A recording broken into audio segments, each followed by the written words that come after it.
Chapitre XXIII de la Vampire par Paul Féval. Chapitre XXIII. Le réveil.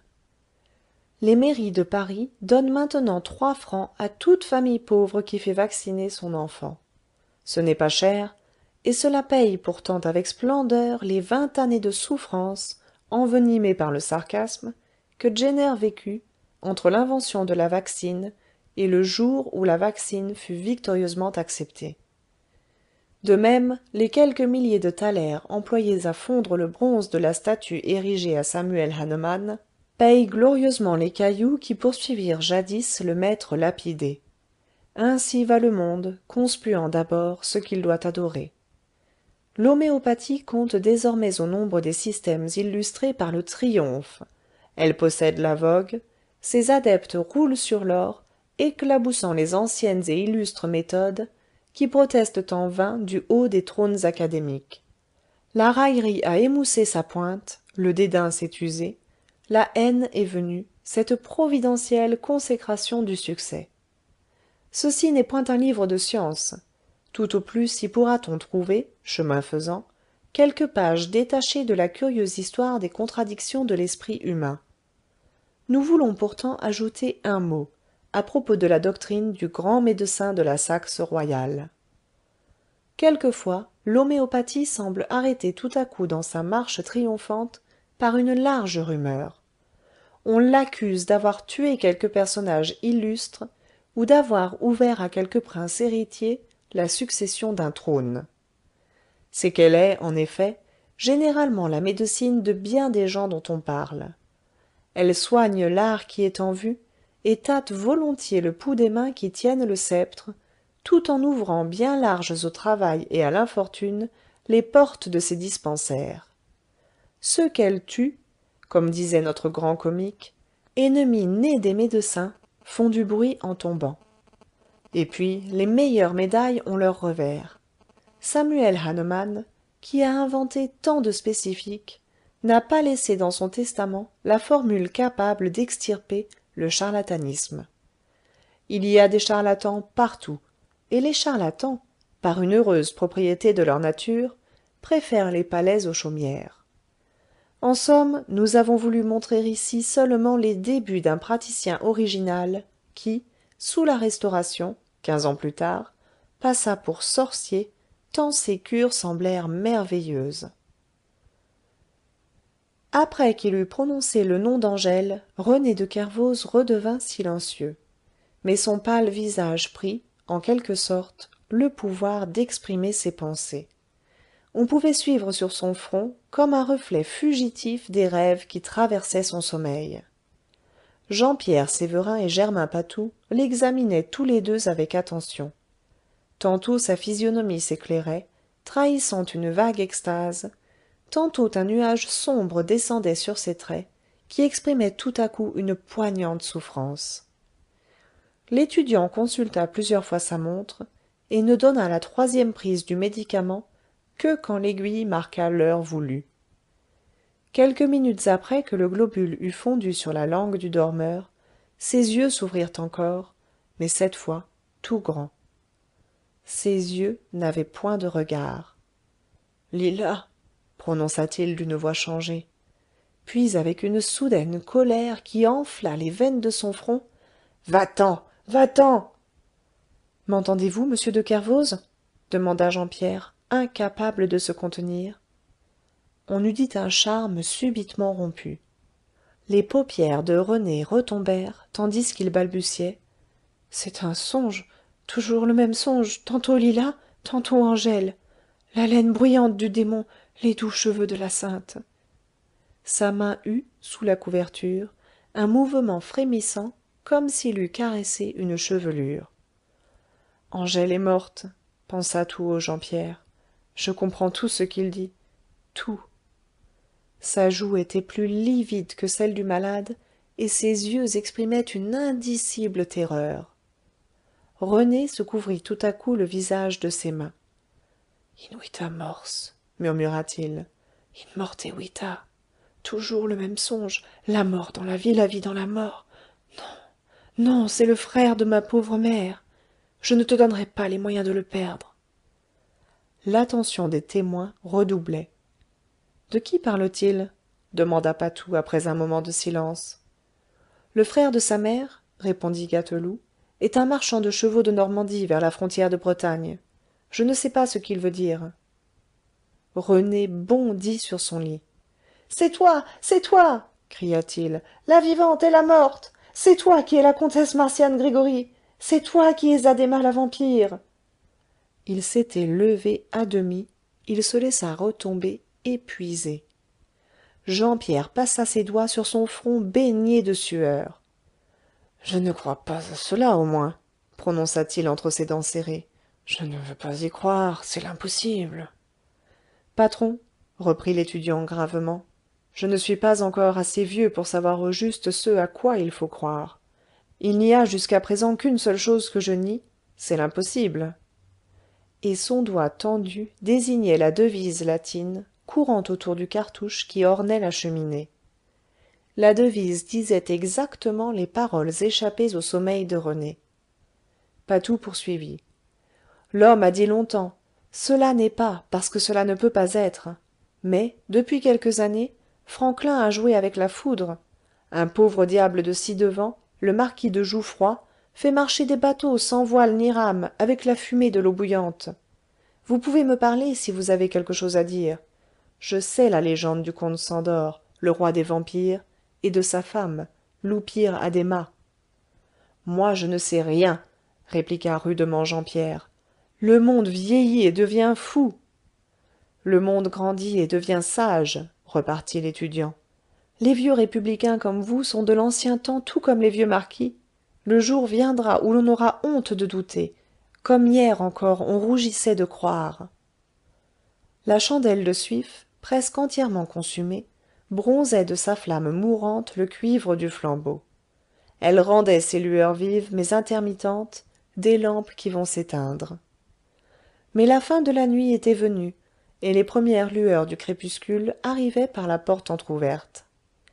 René de Kervoz, assis sur son séant, était soutenu par Jean Pierre, tandis que Germain Patou agitait dans un verre à demi plein un liquide qui semblait être de l'eau pure.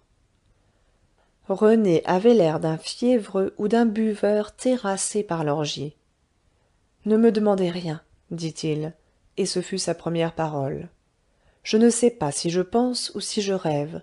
La moindre question me ferait retomber tout au fond de mon délire. Buvez, lui ordonna Patou, qui approcha une cuillère de ses lèvres. Le jeune breton obéit machinalement. Combien y avait-il de temps que vous ne m'aviez vu, père demanda-t-il en s'adressant à Gâteloup. 3 jours, répondit celui-ci. René fit effort pour éclaircir les ténèbres de son cerveau. Et n'ai-je point vu Angèle depuis ce temps questionna-t-il encore. Non, répliqua Jean Pierre. 3 jours, reprit René, qui compta péniblement sur ses doigts. Alors nous sommes au matin du mariage. Jean Pierre baissa les yeux. C'est vrai, balbutia le jeune breton dont les traits se décomposèrent. Angèle est morte. 2 grosses larmes roulèrent sur sa joue. Jean Pierre se redressa, sévère comme un juge. Comment savez-vous cela, monsieur de Kervoz interrogea-t-il à son tour. René pleurait comme un enfant, sans répondre. Jean Pierre répéta sa question d'un ton de sombre menace. J'ignore tout, balbutia René, mais j'ai le cœur meurtri comme si quelqu'un m'eût dit elle est morte. Elle est morte, prononça Jean Pierre comme un écho. Qui vous l'a dit? Personne. L'avez-vous vue? Sa dernière lettre, balbutia le vieil homme, dont les larmes jaillirent, était écrite avec du sang et disait je vais mourir. René se leva de son haut et mit ses 2 pieds nus sur le parquet. Il est peut-être temps encore, s'écria-t-il, rendu comme par enchantement à l'énergie de son âge. Jean Pierre secoua la tête et voulut le retenir pour l'empêcher de tomber. Mais Germain Patou dit c'est fini, la crise est passée. Et en effet, René resta solide sur ses jarrets. Dites-moi tout, reprit René d'une voix basse, mais ferme. Je ne sais rien. Ces 3 jours ont été arrachés à ma vie. Et bien d'autres avant eux. Je ne sais rien sur mon salut, sur mon honneur. Je n'ai jamais cessé de l'aimer. J'ai été fou encore plus que criminel, et cela me donne le droit de la venger. Jean Pierre l'attira contre son cœur.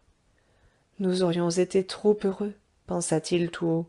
La pauvre femme me disait souvent: j'ai tant de joie que cela me fait peur. Nous sommes vieux tous deux, elle et moi, monsieur de Kervoz. Nous ne souffrirons pas bien longtemps désormais. Promettez-moi que vous serez le frère et l'ami de l'enfant qui va rester tout seul.